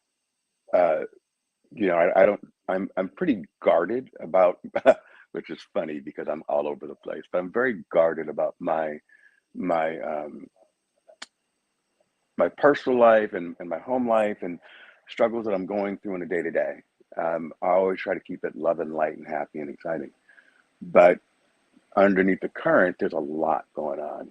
And you have successfully helped me navigate my way out of a very deep depression. And right now, I'll say it, all my windows are open. I am sitting here with my chai tea because I'm replacing it from coffee, with replacing that coffee, and I'm applying for. I am intentionally, and that's a key word, applying for my next my next big my next big gig as I continue walking towards my creative side. All that I am said, I am but so proud of you. I just gotta say that right now. Like, so proud of the work you're doing. Guys, the window thing for me is the number one sign, because that's one of the first questions I asked. I was like, why are your windows closed? So- it was cozy and dark. I loved it. But I loved it too long. and sometimes we get there, guys. We get comfortable. Those sweatpants. Let's talk about sweatpants in the wintertime. They're so cozy. They're so nice. They keep you warm and they're just comfortable. And then all of a sudden you put them away. And then in January you grab your jeans and you're like, wait, what? Then this isn't comfortable. And all of a sudden the cozy wasn't cozy. It was something different. And it felt cozy in the moment. But Right. you got to do the work once it stops, right? And that's okay. It's different seasons and you're in it. And I'm excited. What else did you want to say? Sorry. I wanted to say that it's also messy. And while you're going through it, you have to have a very strong coach. Because I will say this, there are certain areas in my life that if you poke at, you're going to get burned. Um, and with Melissa, she's never gotten burned, but I think there's certain areas I'm not ready to focus on. It's not that they don't need to be focused on, but I'm not ready to do it. And that part is good that she knows it. I'm not ready to deal with it. It's also good that I recognize it because it's something we will deal with. But right now, in this season, I'm concentrating on finding a job. So anything that distracts me or pulls my spiritual energy down is not welcome. And so that's something that I think is communication. And I told Melissa, hey, let's not talk about this, which we're not going to talk about it. But we will once we get back into the new year, because it does need to be addressed. But right now I need to maintain my focus. And that's why I left 3 lists, guys. Today, this week, and after. Because there's no Girl, I timeline can't just on sit here and that. keep talking while you have me muted. I need to hear something. I feed off of energy. Are you not hearing me? Did you mute me? Bill, she's talking. Can you not hear her? No, I cannot hear her. I can hear yeah. you loud and clear. Wow. So I wish I could not hear her. See, Felipe, you I know wish I what? could This not is hear what you. happens to both of you. Just know. How are you, Felipe? Do you know you were my number one, the person I connected with the most this year? Oh, that's so nice of you. Thank you for sharing that. I didn't know. I mean, I found it to be very, I don't know why. I thought it would have been like Kenneth or somebody, but it was you. I was pleasantly surprised that Melissa Houston was mine because I have a few that I'm pretty engaged with, and she's obviously one of them. But it was nice to see that she was mine. So why can I hear you and can't hear her? Okay. Well, tell him I'm going to take the show for a And what second can we because I'm hear not sure. on All right, the live stream? Bill, she's politely trying to tell you to stop talking so she can take the show back. That's not what I said, Felipe. Dang it. I can say whatever I want now. Okay. Okay, so I'm going to mute both of you now because I'm going to say hello to Jay because he came back. Melissa says that she hates your magenta Oh. glasses. You better stop it. You better stop it. I'm a I don't beat you up. even know if he has. Somebody magenta go glasses. tell Bill Felipe's mean. Okay, I'm muting him. See, now Felipe's muted. Okay, now Jay, I want to welcome you to the stage because I want to get the show back on life coaching, but at the same time, Bill, thank you. I hope he's refreshing or something to hear me. I will say there was something on my screen and it was bothering me, so I touched it and then I left my own show and came back, which thanks StreamYard for not ending it, but I probably messed up his sound that way. All right, now let's see, where are you? Jay, you need to unmute yourself to speak. Tell me what's coming up for you. Thanks for coming to the show. Hi, Melissa. Nice to be here. This is my first time coming on, but a little bit about myself. I'll just be short and sweet. My name is Jay. I come to you from Central Mass, and I am a disability advocate because I was diagnosed at birth with respiratory illness. I usually come on a social Saturday with Felipe, which he does an incredible job on. And actually, one of my biggest accomplishments for me was, you're asking the question, what does a life coach do? And for me, I think a life coach is someone who listens to one's challenges and listens with intention. And so, like, for me, like, I myself thought that I was a life coach because what I did was I had my first speaking engagement on leadership, and I was very much nervous at the time, and I didn't really know how to figure it out for myself. So what I did is I turned to a good life coach like Kimberly, and she helped me guide through the process. And we had this wonderful idea where we would do something on leadership and superheroes because I love superheroes. And so, she listened with intention, and she listened to this awesome idea that I had, and we planned it out so well that it turned up to be a success for me and for her as well. That's amazing. Yeah, and I think I have the replay of it. And actually, a life coach doesn't have to be like, someone on LinkedIn. A life coach could be your family member, or maybe a doctor. I want to say a life coach cannot be everybody. You can have an accountability partner that can be anybody, but a life coach is a life coach. And that's why I want to be very clear. It's not everybody being able to do this. It is not something where every leader can handle every aspect of every business structure or whatever. And some people do career development and they're great at it, but they would never touch a relationship with you because they're not good at relationships or communication. So I want to be careful, because if we're giving advice out, I don't want to confuse the audience. A life coach is a life coach is a life coach. And then you can pick other partners for different things, but you pick your coach for what they're helping you with. And they're very qualified in that aspect.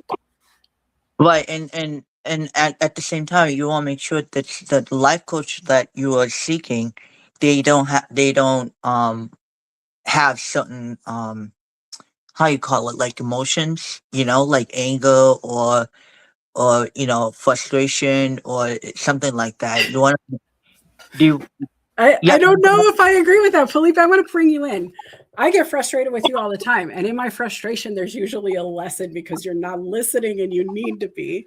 Yeah, but hold on. I mean, there's I think there's a delivery that needs to happen, but I don't think frustration is something that doesn't come up in coaching. I get frustrated when they come back and say, hey, we're not getting anywhere. And I'm like, well, did you do your homework? But right? Houston, here's something about you. I don't know if you realize, when you're coaching, I don't hear your frustration. When you and I are talking, I feel it. It hits me like a brick. No question about it. It's there, and you're throwing your frustration at me as a brother and a sister. But when you're coaching me, you hold back your frustration. You even come back to me afterwards, like, oh my God, this was really frustrating. I'm like, oh, I didn't realize that frustrated you. And so you actually hide it, I think, when you're in your coaching mode. So I think, to Jay's point, when someone's trying to coach somebody, they got to take their frustration out of it. It doesn't mean they can't feel frustrated, but in that moment. I just have to say, guys, I will tell my clients, I am frustrated with you in this moment. I have said that out of my mouth. So that's why I'm saying, no, I get frustrated because My It's job, one, yeah, it's one thing to say my it, job is another to thing feel coach. it. But listen, let's go to football real quick. How many times have you seen a coach get angry at the team and see frustration, yet they're saying, please do your best. You can do better than this. And what they're saying and what their face is saying is different. And so I think we got to be careful because my face shows you what I mean every time. Every time. And so that's why I'm like, Jay, I hear you, but also we can't say that on my show and get away with it without me feeling like a hypocrite because my eyebrow is something that people have like memed about. My I don't face think you're shows being the a hypocrite, frustration. Houston. I just want to say. I think that when you convey that you're frustrated, you're conveying it. You say, okay, this is really frustrating me because I've been trying to help you see this, and you seem to be not hearing me right now. I need you to really pay attention so I can really make sure that you hear what I'm trying to tell you. And I agree on that, but I'm just claiming the but- frustration, not the anger. Yeah, and that's what I think. That's the difference. Yeah. I think that we can identify now is because when you and I have gotten at it, it sounds like anger. That doesn't come across when you're coaching. You're sharing your frustration without the emotion. Maybe that's the best way of saying it. Yep. And that's it. That's really the difference I wanted to make is I do get frustrated with my clients and I will say I am frustrated with you. So I don't want that to be said on my stage as a coach won't, because yes, they will sometimes because there is no blanket statement about anything in life. And that's the other thing I just want to be careful of is there are coaches who scream at you. There are coaches who fire you up in that way. They're on LinkedIn. They're militant. They're worse than militant, and I've blocked them.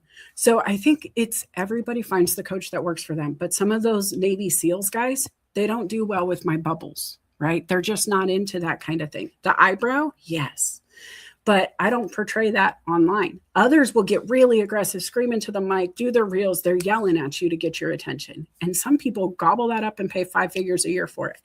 It really depends on the client. And so I want to be careful with blanket statements. But I do think a good coach communicates whatever it is in a way that's received.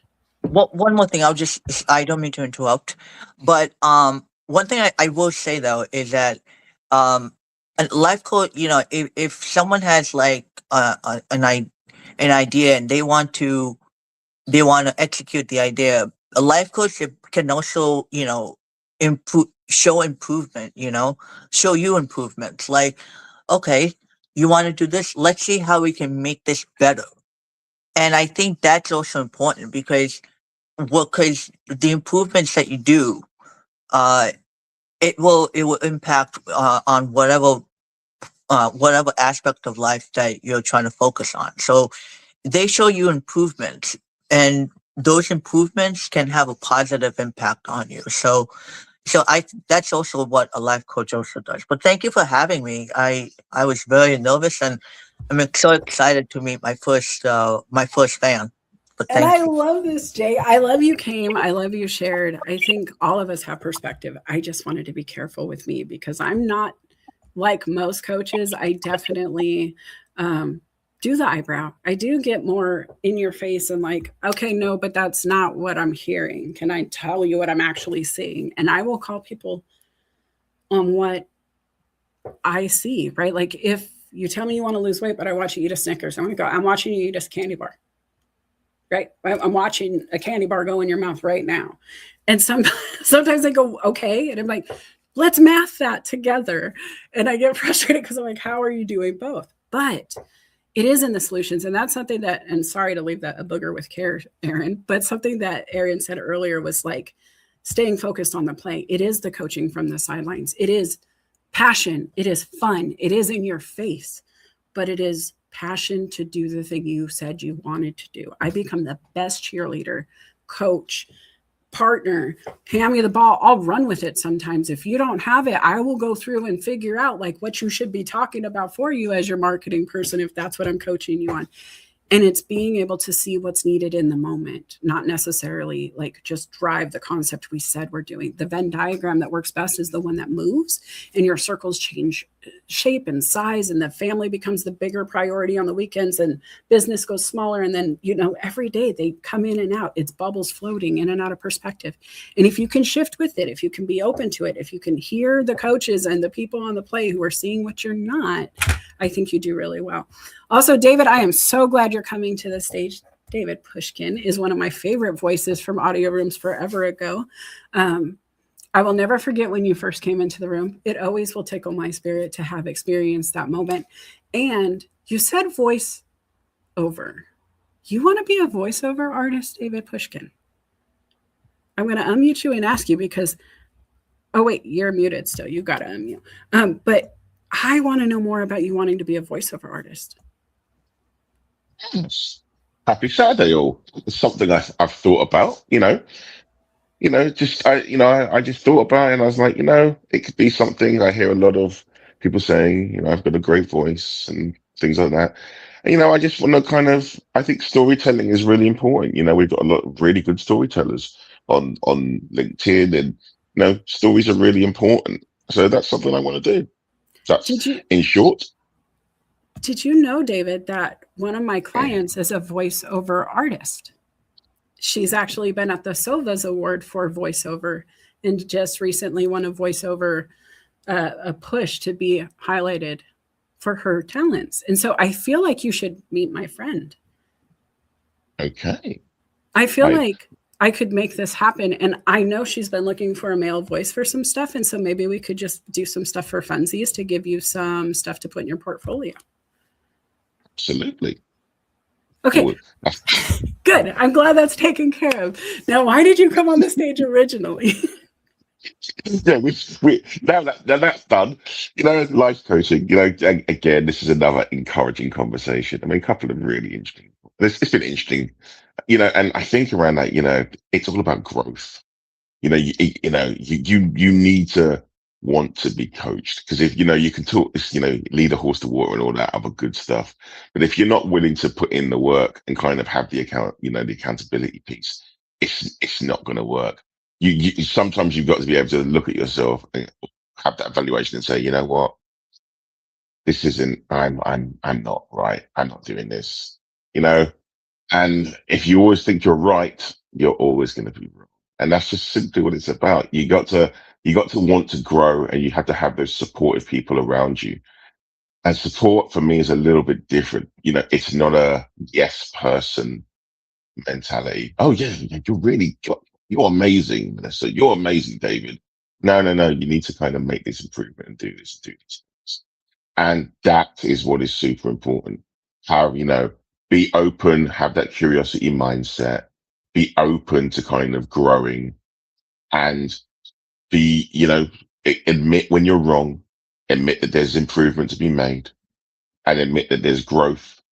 It's when you face those fears and when you face those things that you get better. Turbulence is the price you pay when you fly high. Things are going to be messy, and it's when we get to the middle. That's what's really important. I will yield it there. Oh Thank my you. gosh. What did you say? Turbulence is the price you pay for wanting to fly high. Somebody please type that in the comment section because that needs to be a post, David Pushkin, because my goodness. It's not an easy climb, guys. Nothing comes easy. If it comes easy, it goes easy. That's just it. And so it's short-lived, but if you really want it to stay and be something you can repeat and do consistently over time, it's going to take time. And that turbulence thing, it's no joke. When you get up there, it's not easy. That's when most people fall. And so what happens once you get to the top? Do you reach back, pull forward? Are you helping others? Or how are you growing yourself? And that's why a lot of people shift, right? We get to the top of the mountain and now it's like, where do we go from here? And we either go down or we fly.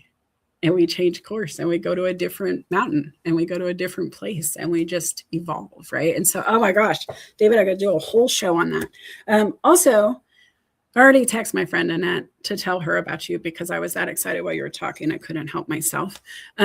Guys, when you're passionate and you're fun and you get that motivation, just do it right then. Just do it.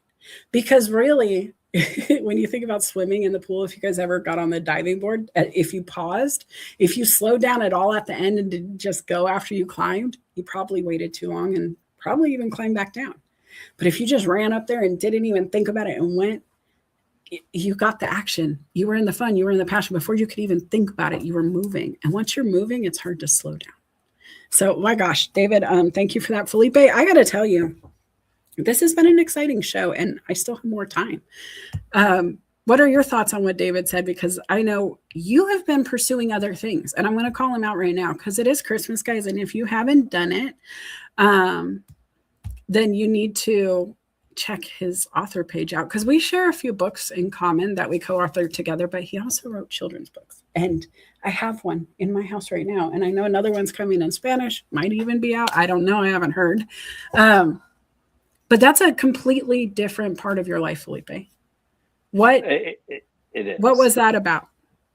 That was about tapping into my creativity and my passion for my family, and taking on a challenge that I never thought I could, because I never thought of myself as a writer. I loved to sketch and draw, but writing was not my strong point. And after co-authoring 2 books, it gave me the encouragement and the confidence to do this. And now I have my daughter's book of her story when she was young with our first dog called Miranda Max. I'm working on the second one called Brady and Lucky, the One-Eyed Cat. And the Spanish version, if I can get it done this week, now that I'm on vacation and focused on me, I'm going to send it to Nick to get it published because it's all done. I just need to reset the password for her to go in there and publish hold it. on. Wait a minute. I'm sorry to interrupt. Am I having deja vu? Yeah, I said this before. Okay. I just, okay. I was just. But I will say that, and this is a tradition of mine. So my entire house is decorated for the holidays. I'm a holiday nut when it comes to Christmas, and I'm also a technology nut. So every single light in every single room, and every outside and inside, is connected to Alexa. So when I tell her make it merry and bright, the entire house lights up inside and out in every room and outside. Now, in addition to that, I also have a tradition of cutting off the bottom part of the trunk of the tree that we get every year and turning that into an ornament. And this ornament this year, my sister's living with us, so I had her do one side of it, but the other side of it is the first book of Backyard Adventures, Miranda and Max. So that's going to be a little bit of the tradition there. But that is thank you to people like Aaron and you and Nick and all the people that inspired me to really do something that's not traditional for a professional HR executive who has been doing it for 30 years to write a children's book. When he talks about recruitment and training and work-life balance, you all gave me the confidence to be able to do that. So thank you. I love that. And the only reason I love that is same. The only reason I wanted to write in the book about LinkedIn with Nick was because Felipe did. I was like, heck no, my brother's not going to write on the link. What? I want to write a book about LinkedIn too.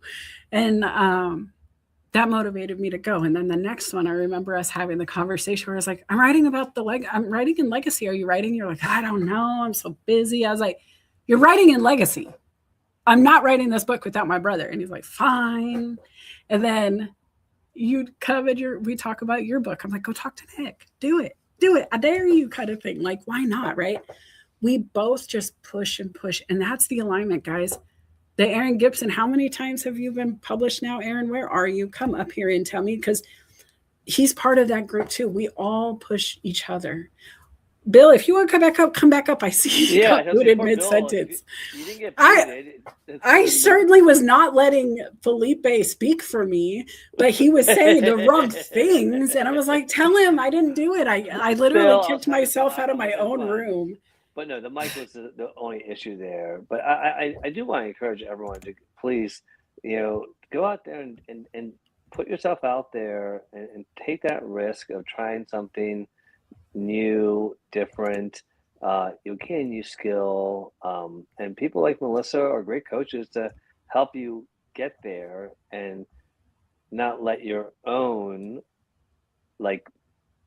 beliefs stop you, because sometimes our own negative beliefs stop us from being able to achieve our goals. So I encourage y'all to do it because it has been amazing. And I'll end with this is because I put myself out there, because I talk about this. You all know I talk about communication styles all the time, and communication and different styles that we have and how it helps us in personal and work life. I have someone who hired me to do a training for the 28 managers at their country club because they're having trouble with communication and they heard me talking about it. I'm sharing that with you all because you got to take that step to put yourself out there. If you're trying to grow your business, if you're trying to get yourself seen and grow your brand, it's a fear factor, but Melissa's a great coach to help you get over those fears. So I encourage you all to put yourself out there because the benefits will come. Thank you. And I got to tell you, everybody's doing the recap, Spotify and LinkedIn, right? But I have my clients send me screenshots. We do data. I love data. We do fun and passion, but show me your numbers. And it's kind of cool when you look back at a year where anybody who's been around LinkedIn knows it got pretty dry around here compared to 2 years ago where we're over 1 million views in a year and we're just like anything we want and we could just breathe and the whole world showed up to support the post. And so when I was like, man, it's a different time. Let me go back to what I know. Let's strategize. Let me look. And I'm seeing it. It is still a climb. It is just up. Guys, this is very public. My clients could come and call me out if that's not it. But when you look at their charts, they're just going up the mountain. And what's cool is we don't work on the one thing as life coaches, right? As business consultants either. I can help with every part of the business. I've run them all from the top down. I started door to door, and then I've run it as the only person below the guy who owned it. And he couldn't do the job because he hired me to do the job. He didn't even know what the job was. He's just like, take my money and go. It was great. But that skill set is unique. And that's why, for me, life coaching is the best fit because I can help with everything a little bit. And then I hand you off to somebody else. Felipe is great at the country club. I don't want to stand in front of 20 people, but I do love to sit in a small group of 5 to 10. And I like to do actually 2 groups of 5 if I have a preference because the Venn diagrams are harder to read when you get too many overlapping at the same time. But I can take Sally and do her Venn diagram with this group and then take Sally and do it with her other team or like mix and match the teams, have multiple teams. And so it's fun to do it, but find your way. And then when you find your way, get clear on what you want to do and whatever your method is with your coach, do it. I do got to say before it goes away, Kenny, David Pushkin, this is for you. He says, oh my God, your voice sounds so damn delectable, scrumptiously, deliciously, edibly, tasty good. Your verbiage selections are superb. And then lots of little emojis. David, we got to get your voice out there. And you don't need qualifications. This is the other thing I'm going to say before I bring Aaron to the stage. I am a GED and a smile. Nobody gave me permission to show up and be a podcast host. Nobody gave me permission to go and do 8,000 hours of investment. I didn't even have to pay except for the Spotify subscription, so I didn't have to listen to the ads as often, right? Guys, you can change your life your way. YouTube University is a term that I've been using for years. It is the freest way to go get any data, and the top of the top of the top are out there making content about their own product. You want to learn about Microsoft? You can go to school, you can take Excel, or you can go to YouTube and watch them teach you the hacks to get it done right now. Right now. You can take the Cliff Notes and still apply the knowledge and then use AI to gap fill, to understand the process, to say, hey, I need this function to work. And why does it function this way? And what is the purpose? And it will explain it to you. You got to be creative. It's exciting, though, when you can take your tools and make those overlap to get you where you want to go. Aaron Gibson, your tools, author, producer, soul man. What else? You're doing songwriting. What else do you do, sir? I sew, I cook, I bake, I do lots of different little things. He juggles behind his back with one hand. And I stir shit, I'll be honest. He's a pod stirrer. Oh no. So is Felipe. I feel like that's an overlapping concept for my friends. Kenny, I see you. It's scary because, you've got a big brother now, a little brother too. So you kind of get it from both ends. I'm gonna beat you both up. Yeah. I'm gonna just duck and let you hit each other. It's gonna be the Three Stooges. I'm just running.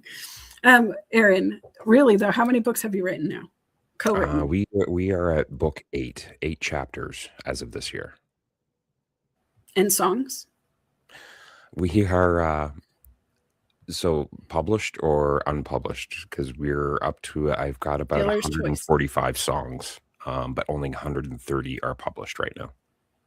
And you started writing music when? coincidentally enough, this fantastic coach of mine named Melissa Houston actually got me on board with this last December. So we are literally at a year. So in a year, 130 songs, um, all inspired by you because of, again, the big push for copyright and, copyright infractions and stuff like that, which I think really, I got to say, it really pushed my show and my platform and brand into a really new direction where now I'm not dependent on searching through multiple libraries of everybody else's music. I can literally tune in the music to exactly who is coming up on stage, or the feeling or emotion that I have that I want to just express or get relatable out into the world. And guys, I got to tell you, if you're building, don't build on sand. It's something I learned, and it's a faithful statement, but there's that song, "The foolish man builds his house upon the sand." And when I learned that young, I really contemplated it, really dove into it for perspective. And I don't know why, because I was so young, but it didn't make sense to me. And so I had to figure it out. And if you build a brand that is on all of the channels that can monetize, all of the other brands are associated with you when you're doing podcasting or whatever it is, and you want to get to the masses, you don't want to build on something somebody else can unplug at any time and say, "Hey, I've removed your music." Because I'll be honest, I love content on Facebook and TikTok, but after a year or two, when you share the video, it says this has no sound. So there's motivational videos where I'm nodding along to what's said, but I don't know what they said. It's gone now. And I learned the hard way. Others have too, but you don't want to get copyright infringement, because if you monetize, you can get in trouble for that. You're not supposed to monetize somebody else's stuff. And so when you think about growing, right, that's not even how Aaron and I met. We were talking about something completely different. We were talking about me going video. I wanted to help him in whatever way. And then it ended up all of the things you see in the bubbles. It's not one thing. The strings are all attached. It's how it's connected. And so I'm proud of you. I wanted to say it. I called you out specifically because I know we're at about a year now. And guys, that's a lot of music, custom, a lot of community building, relationship building, assessing with other people, working together. My coffee chat song, Our Careers, Chaos and Coaching. Felipe, I got to say, our song is one of my second favorites now. And I know that sounds big-headed, but the vibe. Are you like me? Do you dance when you hear it every Sunday? No, I'm definitely bumping my head to it. It's got a good, great beat, and it gets in my head. And that's something that wouldn't have happened if Aaron just said, "Hey, listen, every time I hear about you guys, it's like the highway to hell on Sunday morning instead of church. We're just going to chaos mode." It wouldn't be the vibe. But he is able to capture something because he pushed himself a little bit further, and further takes everybody he knows further, which is the coolest part. Half of the stuff that my clients are working on is not for selfish reasons. Most of them want to improve their family, their business, their brand, their ripple in somebody else's life, their friends' lives, their children's lives. It's never really about them unless it's their passion that keeps them smiling when nothing else is anymore. And we figure all of that kind of stuff out, right? But then the ripple of smiles, Aaron, Felipe, like all of us, everybody who's in the comments, think about the ripple of our actions this year. I really want you guys to just take a moment and give yourself credit and reflect. And all those who aren't in the room that I've coached, you too. Like, I know you're listening. I know you guys show up. Think about what you've accomplished. Look at your data. Go to your LinkedIn, go to your Facebook, wherever you're growing, and go look at the reach. Because if you put, and I've done this with Lauren Sermon, I want to give her a shout out for this because I don't remember chicken and egg, which one of us said it first, but I remember she and I had the conversation together first. And it was, if we took our presence on social, my 15,000, Felipe's 35, Aaron, whatever, we're at like 50, 60,000 with just the people on the stage on LinkedIn. Okay. If we just talk about the ripple of just that, the free support we've given, and tried to put it into an arena, a football stadium, who could hold us as a team? Who could prepare for our followers by just opening their doors? And how big would that actually have to be? And when I was talking with Lauren about it, it was crazy when we started looking at the stadiums we would need to book to get every follower in the stand. And now not every follower sees every post, and we know that. But the point is to be there when they need it and to have the brand awareness to find us and to have somebody know there's somebody there when somebody needs it. Right? And that ripple, guys, I want to give you all credit, all of us, because we showed up. LinkedIn's telling us we showed up and how we showed up in the comments, the likes, the whatever. I know Kenny's got to be off the charts with comments from LinkedIn this year. I know they also punished him for it, so that's kind of fun. Be passionate, but slow down. Passionate, but not too passionate.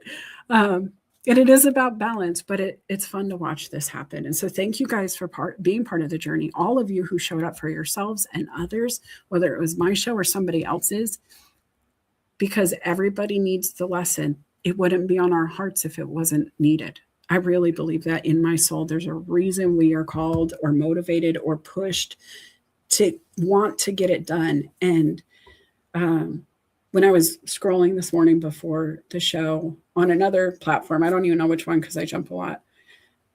It was somebody saying your ripple could be 4 generations from now. It could be somebody's grandchild that's going to pick up the book, the statement, see the video, hear the podcast, whatever it is, and it's going to change their life. And that life is going to change more than you could ever imagine. Imagine the person who inspired Martin Luther King to be him. We don't know his name, her name, their name. I don't know who it was, but they had a ripple, right? And if you think like that, what is your ripple? What are you going to do with it? How are you going to get there? And if you're not sure what's holding you back, you don't know, get a pen, write it down, get a list together. Every time something pops up in your day that's a problem, write it down. Even if that's the only way you can figure it out. You're so busy, you don't have time. Cool. Every time the phone rings, just write down why it rang. If everybody's calling about the job ad, get somebody to answer the phone about your job ads. Get a special person hired just to get that off your list so you don't have to do it. If they're calling about payments that you're missing, set up auto pay. If the money's there and you're just forgetting, fix it, right? And it's simple stuff, guys, but those little things, the constant reminders, the 5 tickles a day to do the one thing we could have just done immediately if we did it, time management, knowing which order to do it in. Maybe you were never taught order of operations and how to make sure all the dinner comes out hot at the same time and when to boil the noodles, when to cook the meat, people who have done operations and business and streamlining and time management training can help with those little things so you can do the other things.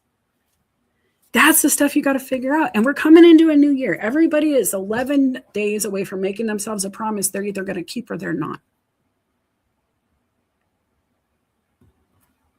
I just said it. You're either going to keep it or you're not. What is it going to look like? And do you even know yet? You are less than 2 weeks away from your new year. What does it look like? What's not coming with you? Do the Venn diagram. 2025, 2026. What's coming, what's not? You got to make the choice. And once you know, you can get to work. Because once you know what you got to buy at the grocery store, you don't dilly-dally, you get in and get out. If you know you're going for milk, you don't slow down until you hit the milk. Maybe you like to peruse. I'm not that girl. Once I know what I got to get done, I get focused, I get it done because I have another list I want to focus on next. If your mind's not there, let's get it there, right? If you're not feeling inspired by your friends like I feel inspired by my friends, let's get you some new friends. If you want to do something cool, say it out loud. David Pushkin said he wanted to be a voiceover artist in the comments. I happen to know people who do that for a living. I have been telling my friend she should help others become a voiceover artist, and then boom, there's one there. I also know that I have some fun ideas planned for her marketing, and I think we could use his voice for that. So if nothing else, he'll have a little bit of work under somebody who's already done it and the overlap of the communities. What an easy way to get into voiceover is just get to know somebody on voiceover and hang out with them a bit. They'll invite you into their friends groups and to events and share posts and tag you, but not unless you tell them. So get vocal, get serious, get a coach or an accountability partner or a good to-do list. Get your tickle things together. I don't care if it's an alarm that says do your to-do list. I don't care if it's 50 alarms that say, did you do your to-do list today? And When are you going to do your to-do list? And you said you wanted to do your to-do list. Be your own coach if you have to. But keep showing up. The stuff's out there for free. Go follow Felipe. Go follow Jake. Go follow Aaron. Go follow Will. Everybody's showing up to do these shows. Everybody's giving back. Figure out what works for you. Figure out what doesn't. I go into rooms, I go, I don't like something about this room. And then I identify what it is. It's not their problem. I don't even need them to change the temperature of the room for me. It's not their job to set me up comfortably in their space. I can then just shift away from the things I don't like and lean into the things I do. But I identify why it makes me feel uncomfortable. Those are the things you should be thinking about while you're doing your Venn diagram. What do you want to change and why? Who, what, where, when, why, and how? 2025 to 2026. I am going to let you guys go. Thank you so much for joining the show. I'm going to play the song one more time because it leaves me in a good mood doing so. If you need me, though, message me. I'm ready to help. We can get some stuff done. We're booking for 2026, and the next 2 people who sign up for coaching with me do not pay the $10,000 a year that I charge. I'm giving it away, practically giving it away for $2,500 a month. It's like $200 a month, guys. It's $50 a week. Yeah. Oh, and subscribe. Okay, that's creepy. Don't do that. Ew.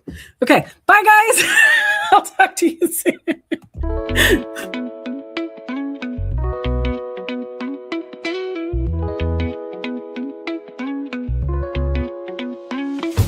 Sunlight creeps through my window pane. Dreams of stars, now a faint refrain. Coffee brews and thoughts collide in this early morning ride. Wake up world, let's start the day. Insight flows in a bright array. Questions dance like morning dew. In this space, it's me and you. Coffee chats with Melissa.